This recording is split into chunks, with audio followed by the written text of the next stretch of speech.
പുട്ടാണ് നല്ലത്, കുഴപ്പമാണ്. ഇതാണ് പാചകത്തിൽ ഉപയോഗിക്കുന്ന രീതി. 2, മുളപ്പിച്ചതൊന്നും കഴിക്കരുത്. മുളപ്പിച്ച ഒരു പദാർത്ഥം കഴിക്കരുത്, ആരോഗ്യം വേണമെങ്കിൽ. പ്രത്യേകിച്ച് രോഗികൾ തീരെ കഴിക്കരുത്. ഓജസ്സിനെ മാറ്റിമറിക്കുന്നതിൽ മുളപ്പിച്ച വിത്തുകൾ നിർണായകങ്ങളാണ്. നിങ്ങളുടെ വീട്ടിലെ പശു കരഞ്ഞില്ലെങ്കിൽ, നിങ്ങളുടെ വീട്ടിലെ കാളയ്ക്ക് കാമമുണ്ടായില്ലെങ്കിൽ വിവരമുള്ളവൻ കൊടുക്കുന്നത് മുളപ്പിച്ച വിത്തുകളാണ്. Am I right? Am I right? കൃഷിക്കാരും വന്നിട്ടില്ലേ? പറഞ്ഞത് ശരിയാണോ? കടല മുളപ്പിച്ചു കൊടുത്താൽ 3 ആഴ്ചയ്ക്കുള്ളിലെ വാവില് പശു കാറും. കാരണം അതിൽ വൈറ്റമിൻ ഇ കൂടും. രോഗിയായ ഒരുവന് കടല മുളപ്പിച്ചും പയറ് മുളപ്പിച്ചും കൊടുത്താൽ കാമം കൂടും. കുറെ കഴിയുമ്പോൾ അവൻ്റെ കവിള് സോഡാക്കുപ്പി പോലെ ഇരിക്കും. മനസ്സിലായില്ല? ആ ചികിത്സാ രീതിയിൽ പോകുന്നവരെയൊക്കെ നോക്കിയോളൂ, എല്ലാ കവിളും സോഡാക്കുപ്പി പോലെയാ.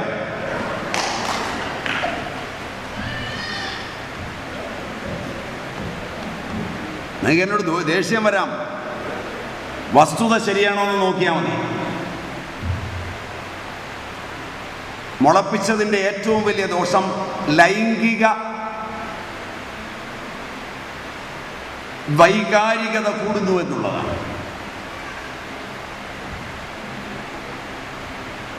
ഒന്നാമത്തെ ദോഷം അതാണ്. 2, അതിൽ അണുക്കൾ കണ്ടമാനമുണ്ടാകുന്നു എന്നുള്ളതാണ്. ഒരു സ്ത്രീ പ്രസവിക്കുമ്പോൾ ആ മുറിയിൽ അണുക്കളെല്ലാം എത്തും. അതുകൊണ്ടാണ് പ്രസവിച്ചു കഴിഞ്ഞാൽ 15 ദിവസത്തേക്ക് പഴയ കാലത്ത് അണുനാശകമായ പെരിങ്ങലത്തിൻ്റെ വേര് അടയുണ്ടാക്കി തള്ള കൊടുക്കും. പ്ലാശ മുതലായ നാൽപ്പാമരം മുതലായവയുടെ തൊലി തിളപ്പിച്ച വെള്ളം കൊണ്ട് കുളിപ്പിക്കും. മുറിയിൽ അണുനാശകങ്ങൾ കത്തിച്ച് പുകയുണ്ടാക്കും. ഇല്ലെങ്കിൽ സർവിക്സ് സ്മിയർ ദൂഷിക്കും, സർവിസൈറ്റിസ് ഉണ്ടാവും. ഇന്ന് ഇന്ത്യയിൽ ആധുനിക വൈദ്യശാസ്ത്രം വികസിച്ച ഇന്നത്തെ ഇന്ത്യയിൽ, ഇന്ന് കേരളത്തിൽ സർവിസൈറ്റിസ് ഇല്ലാത്ത പെണ്ണുങ്ങളില്ല.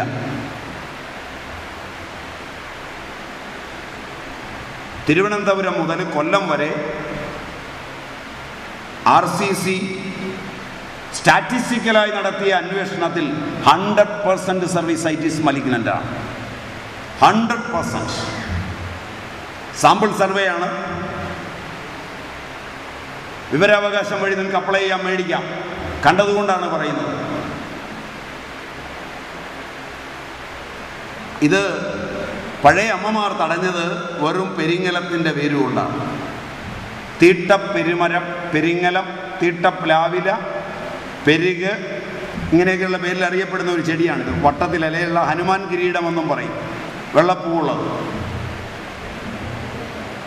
വിഷയം അതല്ല, നമ്മളത് സൈഡിൽ വന്നപ്പോൾ ഒന്ന് ഓർപ്പിച്ചു എന്ന് മാത്രമേ ഉള്ളൂ.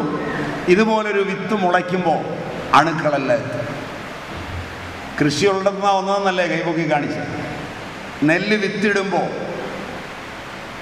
വിത്തിടുമ്പോൾ അതിനകത്ത് ഒരുപാട് പ്രാണികൾ വരും. കണ്ടിട്ടില്ല? മുളപ്പിച്ച് വിതയ്ക്കാൻ കൂട്ടി വയ്ക്കുമ്പോൾ എല്ലാ പ്രാണികളിലും മുളവിത്തിലേക്ക് വരും. അതിൽ മുക്കാലും നമുക്ക് കാണാൻ വയ്യാത്തവയാണ്, അദൃഷ്ടമാണ്. അവ അണുകങ്ങളാണ്. അവ ഉള്ളിൽ ചെന്നാൽ അവയുടെ അമിനോ അമ്ലങ്ങൾ ശക്തമാവും. അവയെ കളയുന്നതിന് വേണ്ടി നിങ്ങൾ ഡെറ്റോൾ ഉപയോഗിക്കും. ഡെറ്റോൾ സ്യൂഡോമോണല്ലയുടെ ബേസാണ്. മനസ്സിലായില്ല? നിങ്ങൾ ഈ അണുക്കളെയൊക്കെ സംഹരിക്കാൻ അടുക്കളയിലും കക്കൂസിലും ഒക്കെ ഡെറ്റോളാണ് ഉപയോഗിക്കുന്നത്. ഡെറ്റോൾ ഒഴിച്ചാൽ കൈ കഴുകുന്നത്. Am I right? ഡെറ്റോൾ വെള്ളത്തിലൊഴിച്ചാൽ കുളിക്കുന്ന അണുക്കളെ പേടിച്ചിട്ട്. നിങ്ങൾക്കറിയാൻ വയ്യ ഡെറ്റോളാണ് സ്യൂഡോമോണല്ലയുടെ ബേസ്. അതിനെ കൾച്ചർ ചെയ്യുന്നത് ഡെറ്റോളിലാണ്.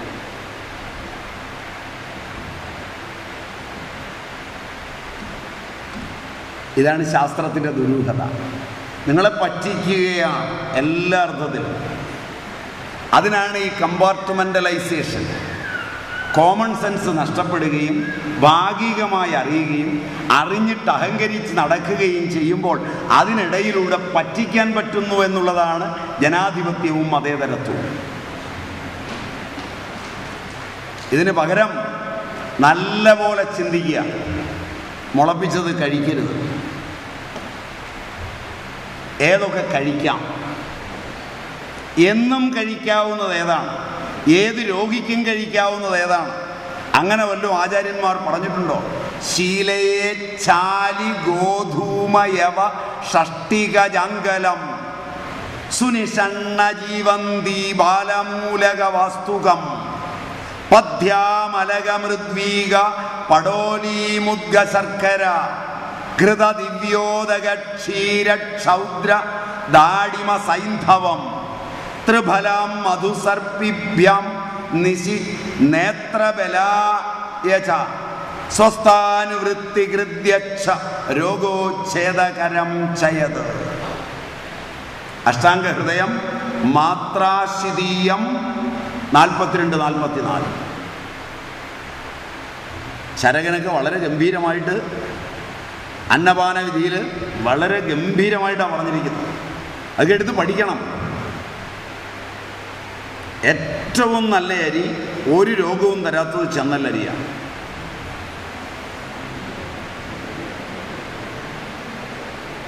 ഉൽപാദന പ്രക്രിയ കൂട്ടാൻ അതൊക്കെ എടുത്ത് കളഞ്ഞു. എന്നിട്ട് പുതിയ വിത്തുകൾ കാർഷിക ഗവേഷണത്തിലുണ്ടാക്കി. ഗവേഷണത്തിന് മുടക്കിയ കാശ്, ഇടുന്ന രാസവളങ്ങൾ, അടിക്കുന്ന കീടനാശിനികൾ, അവ വരുത്തുന്ന ദോഷങ്ങൾ, ഇവയെല്ലാം കഴിഞ്ഞ് ഇതിൽ നിന്നുണ്ടാകുന്ന, ഇത് കഴിച്ചാലുണ്ടാകുന്ന രോഗങ്ങൾ, ഇതിന് വന്ന വില, ഇതിൻ്റെയൊക്കെ അടിസ്ഥാനത്തിൽ ഇത് ലാഭമാണോ എന്ന് ആലോചിച്ചിട്ടല്ല ഇതിനിറങ്ങി തിരിച്ചത്. എളുപ്പവഴി മാത്രമാണ് ശാസ്ത്രവും സാങ്കേതിക വിദ്യയും. എളുപ്പവഴിക്ക് വേണ്ടി മാത്രമല്ല, ലോകത്തിലെ കള്ളക്കച്ചവടക്കാർക്ക് വേണ്ടി മാത്രമാണ് ഗവേഷണം നടത്തിയത്,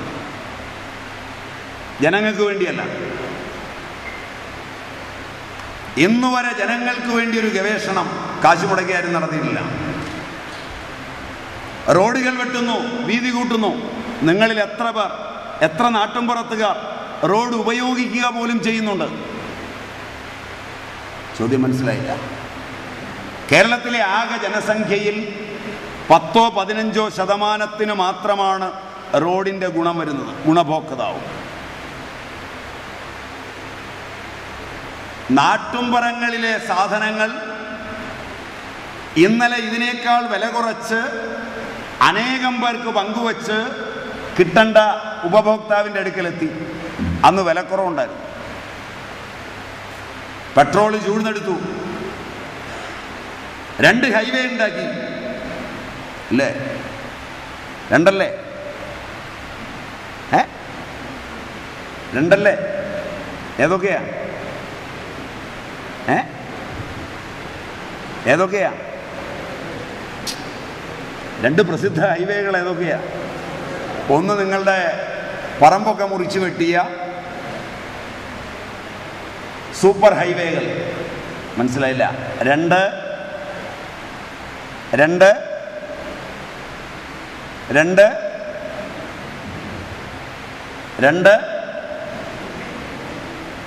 വിവര സാങ്കേതിക ഹൈവേകൾ, മനസ്സിലായില്ല? പിടിയിട്ടില്ല. 2G 3G ഒക്കെ ഹൈവേയാ, പിടിയിട്ടില്ല. Super highway. ഇതെന്തിനായിരുന്നു? നാട്ടുംപുറത്ത് അത്യധ്വാനം ചെയ്തവൻ്റെ വസ്തുക്കൾ അന്നത്തെ വിലയിൽ തന്നെ ഇന്നും വാങ്ങിച്ച് അവയ്ക്ക് കൊണ്ടുപോകാൻ ഉപയോഗിക്കുന്ന വാഹനത്തിൻ്റെ അടിസ്ഥാനത്തിൽ വില കൂട്ടി അവനെപ്പോലുള്ള മറ്റൊരുവന് കൊടുക്കുവാനുള്ള കള്ളക്കച്ചവടക്കാർക്ക് വേണ്ടി മാത്രം. അവൻ ഓടിപ്പോകുമ്പോൾ വഴിയിൽ ആരും തടയാതിരിക്കാനുള്ള സ്പീഡിൽ പോകാൻ.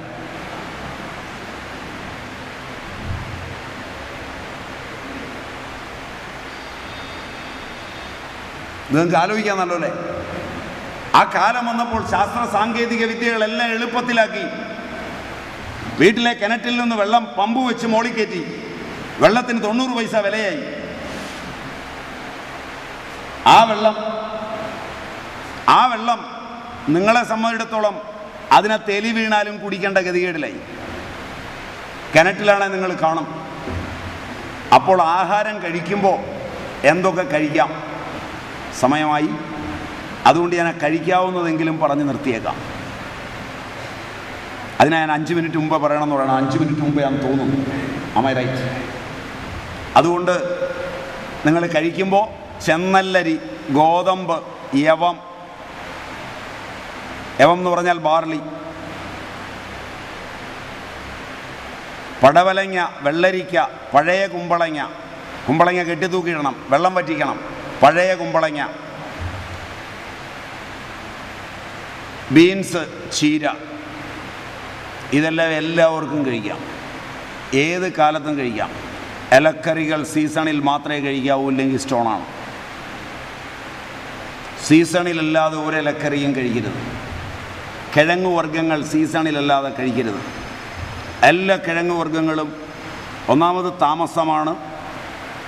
അതുകൊണ്ടാണ് പണ്ട് രാമലക്ഷ്മണന്മാർ കേരളത്തിൽ വന്നപ്പോൾ കേരളീയർ കഴിക്കുന്നത് മുഴുവൻ താമസ ഭക്ഷണമാണ്. കിഴങ്ങേ ഉള്ളൂ.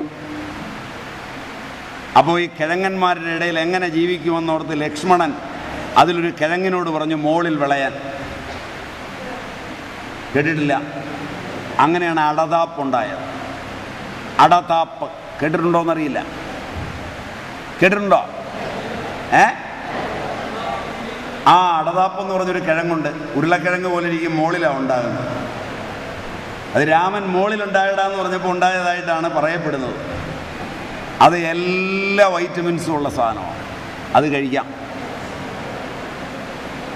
ഇവ നിത്യം കഴിക്കാവുന്നതാണ്. വെജിറ്റേറിയൻ ഭക്ഷണമാണ് ഉത്തമം. എന്നാൽ നിത്യവും നോൺ വെജിറ്റേറിയൻ അനുഭവിച്ചവർ പെട്ടെന്ന് മാറരുത്. കാരണം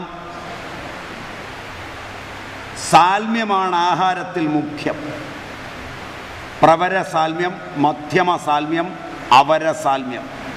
ഞാൻ കഴിച്ച് ശീലമുള്ളത്, എൻ്റെ അച്ഛനമ്മമാർ കഴിച്ചത്, അതാണ് ഏറ്റവും പഥ്യം. പാരമ്പര്യ ഭക്ഷണം കഴിഞ്ഞേയുള്ളൂ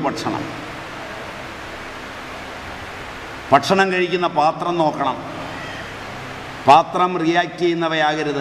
മൺകലങ്ങൾ, കൽച്ചട്ടികൾ, ഇനാമൽ പാത്രങ്ങളെല്ലാം നല്ലതാണ്. ഫുഡ് ക്വാളിറ്റി സ്റ്റീലും ഉപയോഗിക്കാം. മുട്ടേറ്റ് ചെയ്തതൊന്നും കഴിക്കരുത്. മുട്ടേറ്റ് ചെയ്ത എല്ലാ പദാർത്ഥങ്ങളും, പച്ചക്കറി ആകട്ടെ മാംസമാകട്ടെ, കോശവാർദ്ധക്യത്തെ ഉണ്ടാക്കും. ഹോർമോണുകളെ മാറ്റിമറിക്കും. ബ്രോയിലർ ചിക്കനൊക്കെ വന്നപ്പോൾ ഇരിക്കുന്ന പെണ്ണുങ്ങൾക്കൊക്കെ ബ്യൂട്ടി പാർലറിൽ പോകണം. എല്ലാത്തിനും മീശയും താടിയും വളരുകയാണ്. ഹോർമോൺ ഇംബാലൻസാണ്. ആമ്പിള്ളേർക്ക് മീശ മുളയ്ക്കാതായി, എല്ലാം ചാന്തുപൊട്ടായി. ഇതിൻ്റെയൊക്കെ കാരണം അതാണ്. അതുകൊണ്ടാണ് ഹോർമോൺ ട്രീറ്റഡ് ആയിട്ടുള്ളവ കഴിക്കരുത്. നേരത്തെ മെൻസസ് വരാൻ തുടങ്ങി, കുട്ടിക്കാലത്ത് തന്നെ അതിലൈംഗികതയായി. ഇതെല്ലാം അതിൻ്റെ കാരണമാണ്. അതുകൊണ്ട് അതെല്ലാം ഒഴിവാക്കണം. വിത്തില്ലാത്തതും വിത്ത് കിളുക്കാത്തതും കഴിക്കരുത്. പഴയ കാലത്ത് ഒരു തേങ്ങ ഇട്ടാൽ അത് പേടാണെങ്കിൽ വയസ്സന്മാർ പിള്ളേർക്ക് കൊടുക്കുകയില്ല. കാരണം പ്രകൃത്യാ ഉള്ള അതിൻ്റെ ക്രോമസോമൽ അബറേഷൻ കുട്ടിയെ ബാധിക്കും. ഇന്നത് മാറിയിട്ട് ഈ ഇരിക്കുന്നവരെല്ലാം വാനിറ്റി ബാഗുമായി കോഴിക്കോട് പോയി വിത്തില്ലാത്ത മുന്തിരിങ്ങ, കുരുവില്ലാത്ത മുന്തിരിങ്ങ, കുരുവില്ലാത്ത ആപ്പിള്, കുരുവില്ലാത്ത തണ്ണിമത്തൻ ചോദിച്ചാൽ വാങ്ങിക്കുന്നത്. ആമൈ റൈറ്റ്? കൊണ്ടുവന്ന് കൊടുക്കും. ഇവനെ വളർത്തും. ഇവന് 25 വയസ്സാകുമ്പോൾ കല്യാണം കഴിപ്പിക്കും.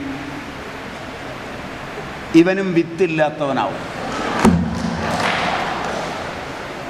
പിന്നെ ഉരുളി കമഴ്ത്താൻ സിദ്ധന്മാരുടെ അടുക്കലൊക്കെ ചുവന്നുകൊണ്ട് പോവാം. സിദ്ധൻ്റെ കൂടെ ആ പെൺകുട്ടിയെ നിർത്തിയാൽ ഗർഭിണിയാവും. അവസാനം ITSI IUI ബഹളമെല്ലാം വെച്ച് ഒടുവിൽ ആർട്ടിഫിഷ്യൽ ഇൻസെമിനേഷൻ, ഇന്ത്യയിൽ അതിന് നിയമം ഇപ്പോൾ ഇല്ല, എന്നിട്ട് പോലും ആധുനിക വൈദ്യശാസ്ത്രം നിയമമില്ലാത്ത അതാണ് ചെയ്യുന്നത്. ഇന്ത്യൻ ലോയിൽ, മെഡിക്കൽ ലോയിൽ ആർട്ടിഫിഷ്യൽ ഇൻസെമിനേഷൻ നിയമമൊന്നുമില്ല, ഭരണഘടന പ്രകാരമോ സിവിൽ ക്രിമിനൽ നിയമപ്രകാരമോ.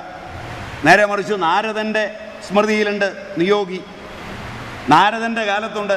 അതുകൊണ്ടാണ് മഹാഭാരതത്തിൽ വ്യാസനെ വിളിച്ചു വരുത്തിയത്. അതിന് നിയോഗി എന്നാണ് പറയുന്നത്. നിയോഗിയുടെ സ്വത്ത് മകന് കിട്ടുമോ കിട്ടുകയില്ലയോ ഇതൊക്കെ ചോദ്യചിഹ്നമാണ്. അതുകൊണ്ട് വളരെ വളരെ നിർണായകമായ ഒരു കാലഘട്ടത്തിലൂടെ നാം കടന്നു പോകുമ്പോൾ ശരീരവും മനസ്സും ആത്മാവും ഇന്ദ്രിയങ്ങളും സ്വച്ഛന്തമായി തീരുന്ന ഒരു ആരോഗ്യത്തിലേക്ക് സമുചിതമായി നിങ്ങൾക്ക് കടന്നു പോകാൻ കഴിയണമെങ്കിൽ വേദങ്ങളും ഉപവേദങ്ങളും പുരാണങ്ങളും ഇതിഹാസങ്ങളും സമുജ്വലമായി പഠിക്കുകയും ഒപ്പം അവയെ അനുഭവിച്ച് ഈ ലോകത്തെ നന്നായി അനുഭവിച്ച് ആ അനുഭവങ്ങൾ മുഴുവൻ നിറഞ്ഞാപ്തകാമനായിത്തീരുമ്പോൾ, അകാമനായിത്തീരുമ്പോൾ, സകല കാമങ്ങളും അനുഭവിച്ച് കഴിഞ്ഞ് യാതൊരു കാമവും ഇനി അനുഭവിക്കാനില്ല എന്ന് കാമമില്ലാത്തൊരവസ്ഥയിലെത്തുമ്പോൾ ഇന്ത്യൻ സന്യാസത്തിൻ്റെ ഗുഹാഗഹ്വരങ്ങളിലേക്ക് മാത്രം കടന്നു പോവുക.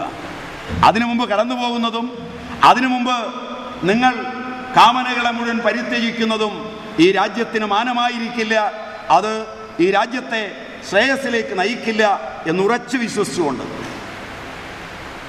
ആഹാരത്തെ, ആചാരത്തെ, ആരോഗ്യത്തെ എനിക്കറിയും വിധം അല്പമാത്രമായി നിങ്ങളോട് പറഞ്ഞിട്ടുണ്ട്. അതിലെ നല്ല വാക്കുകൾ, നല്ല ഭാഷ, നല്ല വ്യാകരണം, നല്ലത്, അനുകരിക്കാവുന്നത് എല്ലാം എൻ്റെ പൂർവാചാര്യന്മാരുടെയാണ്. അതിലെ ശൈലീഭംഗങ്ങൾ, അതിലുപയോഗിച്ച വക്രഭാഷകൾ, അതിലെ ശകാരങ്ങൾ, ഒരു സന്യാസിയിൽ നിന്ന് നിങ്ങൾ പ്രതീക്ഷിച്ചിട്ടില്ലാത്ത വാക്കുകൾ, ഇവയൊക്കെ ഉണ്ടായിട്ടുണ്ടെങ്കിൽ എൻ്റെയാണ്. എനിക്ക് അത് പറയാൻ കഴിയുള്ളൂ, പൂർവാചാര്യന്മാർക്ക് പറ്റില്ല. കാരണം അവർ ഉത്തമന്മാരാണ്, ഞാൻ അത്രയും ഉത്തമനല്ല. അതുകൊണ്ട് അതിനുള്ള ശിക്ഷയൊന്നും എൻ്റെ പൂർവന്മാർക്കാവരുത്. എൻ്റെതാണ്, എൻ്റെ സ്വന്തമാണ്, എൻ്റെ വാസനയുടേതാണ്, എൻ്റെ അഹങ്കാരത്തിൻ്റെയാണ്. അത് എന്നെ മാത്രമേ തല്ലാവൂ ഞാൻ നന്നാകാൻ. ബാക്കി നല്ലത് അത്രയും എൻ്റെ അച്ഛനമ്മമാരുടെയും പൂർവികരുടെയും വസ്യത്താണ്. അവർ തന്ന നല്ലത് പഠിക്കാൻ കഴിഞ്ഞതിന്, അവയിൽ നിലകൊണ്ടുകൊണ്ട് നിങ്ങളോട് ഇത്രയും നേരം സംസാരിക്കാൻ കഴിഞ്ഞതിന്, ആ പാതാരവിന്ദങ്ങളിൽ ഭക്തി പ്രശ്രയപൂർവ്വം പ്രണമിച്ചുകൊണ്ട് ഞാൻ ഉപസംഹരിക്കുന്നു. നിങ്ങൾക്ക് നമസ്കാരം. ഹരി.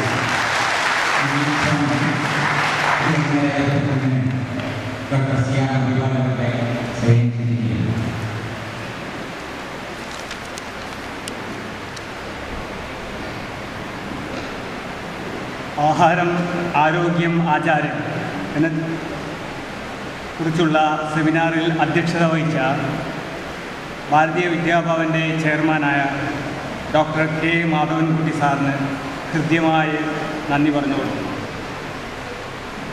ഇന്നത്തെ സെമിനാറിൽ മുഖ്യപ്രഭാഷണം നടത്തിയ ശ്രീമദ് നിർമ്മലാനന്ദഗിരി സ്വാമികൾക്ക് അഗൈതമായ കൃതജ്ഞത രേഖപ്പെടുത്തിക്കൊള്ളുന്നു. ഇവിടെ ശ്രീ വളയനാട് ഹിന്ദു സേവാ സമിതി പ്രസിഡന്റ് അവർക്കും ആദരവോടെ ഞാൻ കൃതജ്ഞത രേഖപ്പെടുത്തുന്നു. ഇവിടെ വന്നു ചേർന്ന എല്ലാ വ്യക്തികൾക്കും ഹൃദയംഗമായ കൃതജ്ഞത പ്രകാശിപ്പിച്ചുകൊള്ളുന്നു. രാവിലത്തെ സെമിനാർ ഇവിടെ അവസാനിച്ചു. ഇവിടെ ശ്രദ്ധിക്കാം, നിർമ്മലാനന്ദഗിരി സ്വാമികളുടെ പ്രഭാഷണത്തിൻ്റെ CD നാളെ ഈ സെമിനാർ സ്ഥലത്ത് ആവശ്യമുള്ളവർക്ക് വാങ്ങാവുന്നതാണ്. ഭക്ഷണത്തിന്